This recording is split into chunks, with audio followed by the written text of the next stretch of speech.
Afternoon student, class 12th English medium mathematics student. हम आज के लेक्चर में inverse of matrix of order 2 matrix of order 2 का inverse पढ़ेंगे बाय यूजिंग डिटर्मिनेंट से। डिटर्मिनेंट का यूज करके मैट्रिक्स का इनवर्स निकालेंगे स्टूडेंट। इनवर्स निकालने से पहले कुछ टूल्स हम बताएंगे। जैसे सबसे इसमें मुख्य एजेंडा होता है माइनर्स निकालना। अगर आप एलिमेंट के माइनर्स निकालना जान जाएं स्टूडेंट, तब आप आसानी से कोफैक्टर निकाल सकते हैं। माइनर्स में पोजीशन से मल्टीप्लाई करते हैं तो कोफैक्टर प्राप्त हो जाता है। किसी एलिमेंट का कोफैक्टर निकालना है तो सबसे पहले उस एलिमेंट का माइनर्स निकालते हैं। माइनर्स में पोजीशन से मल्टीप्लाई कर देते हैं तो उस एलिमेंट का कोफैक्टर प्राप्त हो जाता है। स्टूडेंट बहुत ही ये लोग कंफ्यूज कर जाते हैं माइनस निकालने में। माइनस लोगों से नहीं निकलता है, तो माइनस नहीं निकलता है तो कोफैक्टर प्राप्त नहीं होता है। तो सबसे पहले स्टूडेंट माइनस होता क्या है उसको हम समझा दें। स्टूडेंट आप डिटर्मिनेंट्स कंसीडर कर रहे हैं। मान लीजिए स्टूडेंट ये डिटर्मिनेंट्स है a11, a12, a13, a21, a22, a23, a31, a32, a33। ये 3 रो 3 कॉलम का डिटर्मिनेंट्स है। यहीं पर हम आपको माइनर्स के बारे में समझाते हैं। स्टूडेंट ध्यान से देखें कैसे माइनर्स निकाला जाता है। यही टर्मिनल पॉइंट है। यही पॉइंट आपको नहीं समझ में आता है तो आप मैट्रिक्स के इनवर्स नहीं निकाल पाते हैं। अगर माइनर्स निकालने आ गया तो आप कोफैक्टर निकालना जान जाएंगे। कोफैक्टर निकालना आ गया तो उसका ट्रांसपोज कर देंगे तो एडजॉइंट निकालना जान जाएंगे। सबसे मेन पॉइंट यही है कि आप माइनर नहीं निकाल पाते हैं। तो स्टूडेंट देखिए कैसे माइनस निकाल रहे हैं। a11 का माइनस निकालना है तो मैं यहां लिख भी देता हूं माइनस ऑफ a11 का माइनस निकालना है। तो देखिए स्टूडेंट कैसे माइनस निकालते हैं। a11 के करेस्पॉन्डिंग रो कॉलम इग्नोर कर देते हैं। स्टूडेंट क्या करते हैं, a11 के करेस्पॉन्डिंग रो कॉलम इग्नोर कर देते हैं। इग्नोर कर दीजिए, a11 के करेस्पॉन्डिंग रो कॉलम इग्नोर कर दिए तो बचा क्या, a22, a23, a32, a33। आप ऐसे लिख लेंगे a22, a23, a32, a33। ठीक है ना स्टूडेंट। तो a11 का ये माइनस प्राप्त होता है। इसको आप सॉल्व कर लेंगे तो न्यूमेरिकल वैल्यू आ जाएगा a22, a33 minus a32, a23। ये न्यूमेरिकल वैल्यू आ जाएगा। a11 का माइनस ऐसे ही हम फाइंड आउट करते हैं।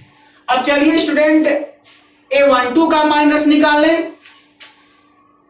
Minus of a12 is equal to corresponding row column ignore a12 के करेस्पॉन्डिंग रो और कॉलम इग्नोर कर देते हैं। यही सबसे इंपॉर्टेंट बात है स्टूडेंट, इस बात को ध्यान से सुनिए। a12 का माइनस कैसे निकालते हैं। a12 का माइनस निकालने के लिए a12 के करेस्पॉन्डिंग रो और कॉलम इग्नोर कर देते हैं। तो देखिए रो और कॉलम इग्नोर किए, बचा क्या, a21, a31, a23, a33। Student ऐसे ही डिटर्मिनेंट के हर एलिमेंट का माइनस हम निकाल देंगे। स्टूडेंट ऐसे ही डिटर्मिनेंट के हर एलिमेंट का माइनस निकाल देंगे। तो स्टूडेंट समझ में अब तो आ जाना चाहिए माइनस कैसे निकाला जाता है। ऐसे ही हम माइनस निकालते हैं। तो अब अपने मुख्य पॉइंट पर आते हैं। मेरा मुख्य पॉइंट क्या है स्टूडेंट, मेरा मुख्य पॉइंट यह है कि मैट्रिक्स का इनवर्स निकालना। तो मैट्रिक्स का इनवर्स निकालने के लिए एक फार्मूला होता है स्टूडेंट, उस फार्मूले को आप लोग याद रखेंगे। वो फार्मूला क्या होता है? A inverse is equal to adjoint of A upon determinants. यही होता है ना student, A inverse is equal to adjoint of A upon determinant. ये फार्मूला आप याद रखेंगे। अब स्टेप बाय स्टेप हम इनवर्स निकालते हैं। तो पहले स्टेप में क्या करते हैं स्टूडेंट? फर्स्ट स्टेप में मैट्रिक्स का डिटर्मिनेंट कैलकुलेट करते हैं। मैट्रिक्स का डिटर्मिनेंट नॉन जीरो होना चाहिए स्टूडेंट। अगर मैट्रिक्स का डिटर्मिनेंट्स नॉन जीरो आता है तो मैट्रिक्स का इनवर्स एग्जिस्ट करेगा। एग्जिस्ट करेगा मतलब मैट्रिक्स का इनवर्स मिलेगा। ठीक है ना स्टूडेंट? तो पहले स्टेप में हम डिटर्मिनेंट कैलकुलेट करते हैं। दूसरे स्टेप में मैट्रिक्स का कोफैक्टर फाइंड आउट करते हैं। क्या करते हैं दूसरे स्टेप में? दूसरे स्टेप में मैट्रिक्स का कोफैक्टर फाइंड आउट करते हैं। तीसरे स्टेप में मैट्रिक्स का एडजॉइंट फाइंड आउट करते हैं। चौथे स्टेप में फार्मूला यूज कर लेते हैं और एडजॉइंट ऑफ ए का मान फिलअप करते हैं, डिटर्मिनेंट का मान फिलअप करते हैं, कैलकुलेट करते हैं, ए इनवर्स फाइंड आउट हो जाता है। तो चलिए स्टूडेंट हम एक 2x2 का मैट्रिक्स लेते हैं और उसका इन जनरल कैसे हम इनवर्स फाइंड आउट कर रहे हैं वो हम सिखाते हैं। तो इस पर बेस्ड प्रॉब्लम हम कल के लेक्चर में सिखा देंगे। तो पहले इसका इन जनरल रूल हम समझाते हैं। चलें स्टूडेंट,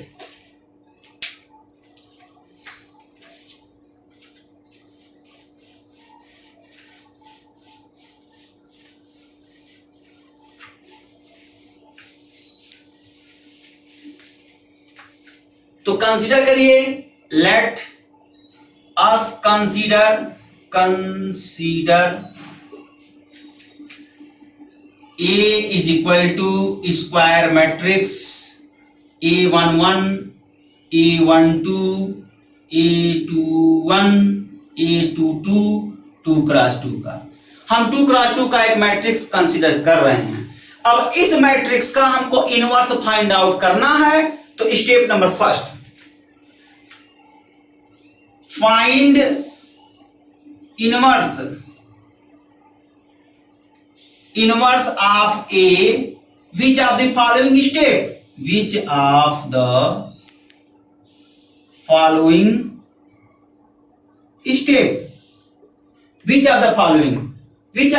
स्टेप मतलब फॉलोइंग स्टेप में हम इस मैट्रिक्स का इनवर्स फाइंड आउट करेंगे। तो step number first, we calculate determinant of a matrix। Matrix A का डिटर्मिनेंट कैलकुलेट करते हैं। फर्स्ट स्टेप में मैट्रिक्स ए का डिटर्मिनेंट कैलकुलेट करते हैं।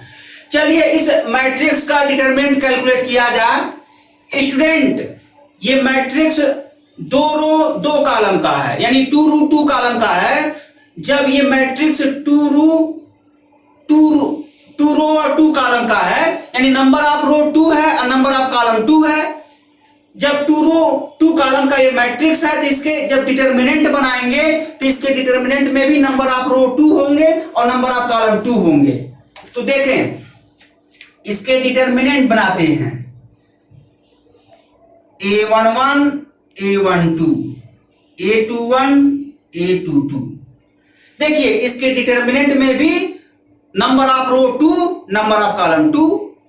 इसको सॉल्व करेंगे A11, A22 minus A21, A12 non zero होना चाहिए स्टूडेंट। डिटर्मिनेंट नॉन जीरो होना चाहिए। जब नॉन जीरो होगा तभी इनवर्स एग्जिस्ट करेगा और जीरो हो जाएगा तो इनवर्स एग्जिस्ट नहीं करेगा। तो हमेशा मैट्रिक्स का इनवर्स तभी फाइंड आउट होगा जब उसके डिटर्मिनेंट कैसे होने चाहिए, उसके डिटर्मिनेंट नॉन जीरो हों, तभी इनवर्स एग्जिस्ट करेगा। ये पहला स्टेप हो गया स्टूडेंट। स्टेप नंबर सेकंड में क्या करते हैं? स्टेप सेकंड में हम कोफैक्टर कैलकुलेट करते हैं। in this step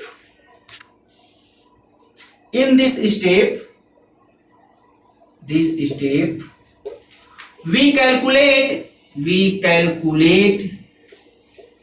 cofactor of A। Second step में मैट्रिक्स का कोफैक्टर कैलकुलेट करते हैं। मैट्रिक्स का कोफैक्टर कैलकुलेट कैसे होता है? मैट्रिक्स का कोफैक्टर कैलकुलेट ऐसे होता है, मैट्रिक्स के एलिमेंट का कोफैक्टर कैलकुलेट कर लें। ठीक है ना, ये बड़ा इंपॉर्टेंट पॉइंट है स्टूडेंट, ध्यान से सुनिए।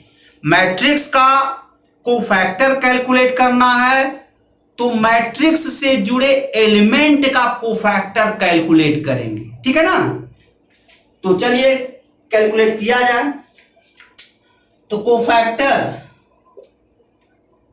Of A is equal to 2x2 का मैट्रिक्स बनेगा। इस मैट्रिक्स का कोफैक्टर कैलकुलेट करना है तो इससे जुड़े एलिमेंट का कोफैक्टर हम कैलकुलेट कर लें। स्टूडेंट, इस मैट्रिक्स के एलिमेंट इन जनरल है तो इसके कोफैक्टर को हम कैपिटल लेटर से डिनोट करते हैं। किससे डिनोट करते हैं स्टूडेंट? कैपिटल लेटर से डिनोट करते हैं। हम मान लिए कि A11 का कोफैक्टर कैपिटल A11 है, A12 का कोफैक्टर कैपिटल A12 है, A21 का कोफैक्टर कैपिटल A21 है, A22 का कोफैक्टर कैपिटल A22 है।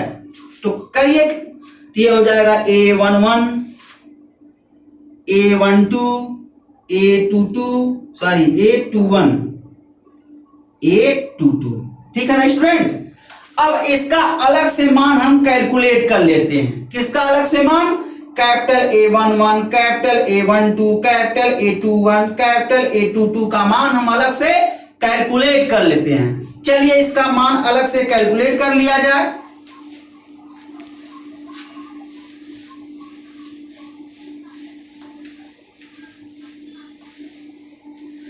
स्टूडेंट, ये बड़ा ही टर्निंग पॉइंट है, यही गलती हो जाता है लोगों से। और होता क्या, मैट्रिक्स का इनवर्स कठिन लगने लगता है। तो ध्यान से इस स्टेप को आप देखें कैसे हम कोफैक्टर कैलकुलेट कर रहे हैं। A11 is equal to, student देखिए ये 11 सफिक्स है ना, 11 सफिक्स, तो -1 के पावर 1 + 1। जो सफिक्स क्या सफिक्स है? 1 1 है। जो सफिक्स 1 1 है वो -1 के पावर 1 + 1 है। ये 1 है तो -1 के पावर यही 1 1 ऐड हो गया, 1 + 1 हो गया, इनटू। अब देखिए ये किसका कोफैक्टर है? स्मॉल a11 का। तो स्मॉल a11 का हम माइनस निकालेंगे तो लिखेंगे क्या? Into minus of a11। Student, A11 का माइनस निकालेंगे कि नहीं निकालेंगे? सबसे पहला अटैक तो मैं यही किया था कि कैसे हम माइनस निकालेंगे, यही ना अटैक किए थे। इनवर्स हम बताने से पहले माइनस पर ही प्रहार किए थे। तुरंत हम माइनर लगे बताने कि स्टूडेंट सबसे इंपॉर्टेंट है माइनर निकालना। अब माइनर निकालना हम समझा दिए ही हैं। माइनस ऑफ A11, कैसे माइनस ऑफ A11 कैलकुलेट करेंगे? हम मैट्रिक्स का डिटरमिनेंट्स बनाए हैं नहीं बनाए हैं? पहले स्टेप में मैट्रिक्स का डिटरमिनेंट्स बनाए हैं तो वहीं से आप माइनर कैलकुलेट करेंगे। तो क्या आप डिटरमिनेंट्स बनाए हैं बताइए? यही ना डिटरमिनेंट बनाए हैं। A is equal to A11, A12, A21, A22, A22, यही डिटरमिनेंट्स बनाए हैं। अब A11 का हमको क्या निकालना है? माइनस निकालना है। तो माइनस ऑफ A11 कैसे कैलकुलेट करेंगे student? Corresponding row column ignore कर दीजिए। तो जब रो कॉलम इग्नोर करेंगे तो 1 ऑर्डर का डिटरमिनेंट बन जाएगा। देखिए रो कॉलम इग्नोर कर दिए, A11 के रो कॉलम इग्नोर कर दिए तो यही बचा एलिमेंट A22। तो फर्स्ट ऑर्डर का डिटरमिनेंट्स बना और फर्स्ट ऑर्डर का डिटरमिनेंट्स आप सॉल्व किए होंगे, वही एलिमेंट होता है, इसका मान A22 होगा। ऐसे ही हर एलिमेंट का हम माइनस कैलकुलेट कर लेंगे। उसके पोजीशन से मल्टीप्लाई कर देंगे। देखिए ये माइनस है और इसका ये पोजीशन है, इससे मल्टीप्लाई कर लेंगे, कोफैक्टर प्राप्त हो जाएगा। ठीक है ना। A12 इज इक्वल टू -1 के power 1 + 2 minus of A12। A21 is equal to -1 के power 2 + 1 minus of A21। A22 is equal to -1 के पावर 2 + 2 माइनस ऑफ A22। ठीक है ना स्टूडेंट।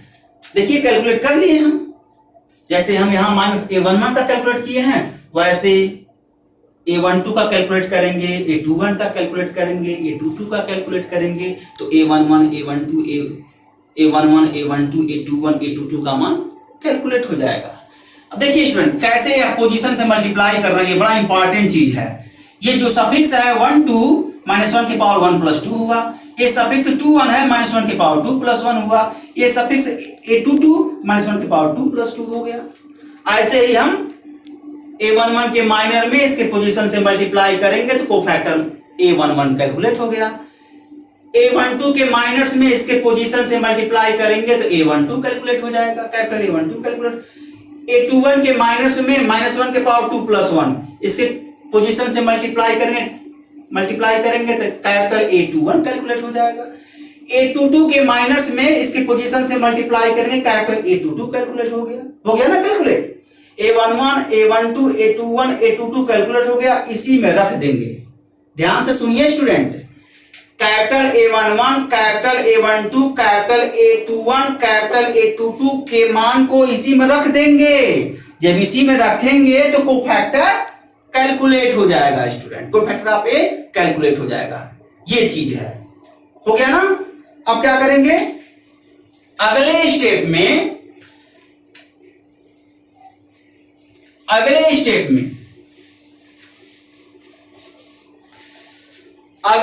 में हम करेंगे क्या स्टूडेंट, स्टेप नंबर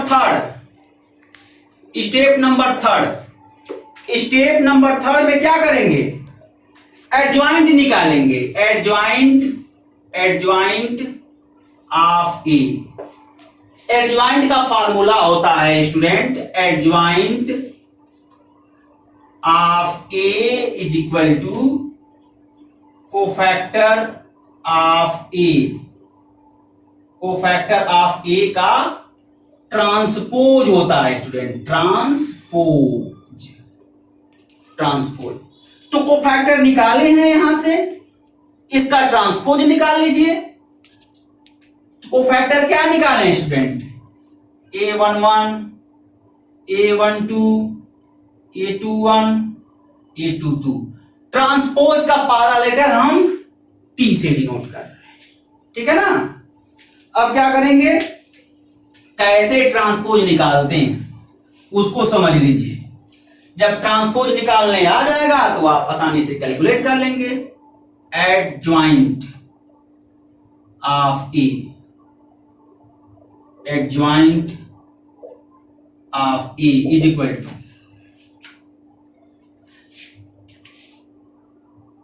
देखिए स्टूडेंट कितने नंबर ऑफ रो हैं, नंबर ऑफ रो 2 और नंबर ऑफ कॉलम 2। तो ट्रांसपोज में करते क्या हैं, रो को कॉलम में चेंज कर देते हैं, रो को कॉलम में चेंज कर देते हैं। तो A11 A12 हो गया, A21 A22 हो गया। देखिए स्टूडेंट A11 A12 रो है, A11 A12 रो है, देखिए कॉलम में कर A11 A12 कॉलम में चेंज किए। A21 A22 रो है तो A21 A22 कॉलम में चेंज कर दिए। तो ऐसे ट्रांसपोज निकाला जाता है। किसी मैट्रिक्स का ट्रांसपोज निकालना है, किसी मैट्रिक्स का ट्रांसपोज निकालना है तो उसके रो को कॉलम में चेंज कर दीजिए तो मैट्रिक्स का ट्रांसपोज निकल जाएगा, ठीक है ना स्टूडेंट्स। निकल गया। अब final step, step number 4, this is A final step. इस स्टेप में क्या करते हैं, फार्मूला यूज कर देते हैं। जो फार्मूला मैं लिखवाया था ना अभी भी स्टार्टिंग में, उसी फार्मूले का आप इस्तेमाल कर लेंगे। तो we use A inverse is equal to adjoint of A upon determinants इस्तेमाल कर दीजिए। डिटर्मिनेंट आपका फर्स्ट स्टेप में निकाले हैं, एडजॉइंट आपका थर्ड स्टेप में है, तो फर्स्ट और थर्ड स्टेप इसी में यूज कर दीजिए स्टूडेंट। फर्स्ट स्टेप से डिटर्मिनेंट जो कैलकुलेट किए हैं यहां रखिए, थर्ड स्टेप में जो एडजॉइंट कैलकुलेट किए वो यहां रखिए, न्यूमरेटर में रखिए, डिटर्मिनेंट को डिनोमिनेटर में रखिए, कैलकुलेट करिए तो ए इनवर्स फाइंड आउट हो जाएगा। चलिए फाइंड आउट किया जाए। A inverse is equal to 1 upon determinants A11 A22 minus A21 A12 ये डिटर्मिनेंट्स है, इनटू इसका मैट्रिक्स एडजॉइंट ऑफ ए जो कैलकुलेट किए हैं A11 A21 A12 A22 ठीक है ना स्टूडेंट। ये है, चाहिए तो इसके जगह पर आप डिटर्मिनेंट ही रखिए स्टूडेंट। ये डिटर्मिनेंट यहां वेयर करके लिख लीजिए, where determinant A is equal to A11 A22 minus A21 A12 non zero. ठीक है ना स्टूडेंट, इसका मान 20 होता है, इसी में रख देंगे, इसको सॉल्व कर लेंगे तो ये ए इनवर्स फाइंड आउट हो गया। एक चीज और स्टूडेंट, जब आप इसको सॉल्व करेंगे डिटर्मिनेंट को, जब डिटर्मिनेंट को सॉल्व करेंगे तो ये नंबर मिलेगा स्टूडेंट, नंबर, और वह नंबर 1 अपॉन दिस मैट्रिक्स। इसका मतलब क्या हुआ, उस नंबर से मैट्रिक्स के हर एलिमेंट में डिवाइड कर देंगे, तब जाकर के उस मैट्रिक्स का इनवर्स फाइंड आउट होगा। आखिर ये मैट्रिक्स ही ना है, ये जो लिखे हैं मैट्रिक्स ही ना है, मैट्रिक्स है, तो इस नंबर से इस मैट्रिक्स के हर एलिमेंट में डिवाइड कर देंगे, डिवाइड करके जो रिजल्ट आता है वो आंसर हो गया, वो ए इनवर्स निकल गया। तो ये आपका स्टेप है स्टूडेंट। आज के लिए इतना ही। कल के लेक्चर में मैं इसी पर बेस्ड प्रॉब्लम सॉल्व करवाऊंगा। Okay student.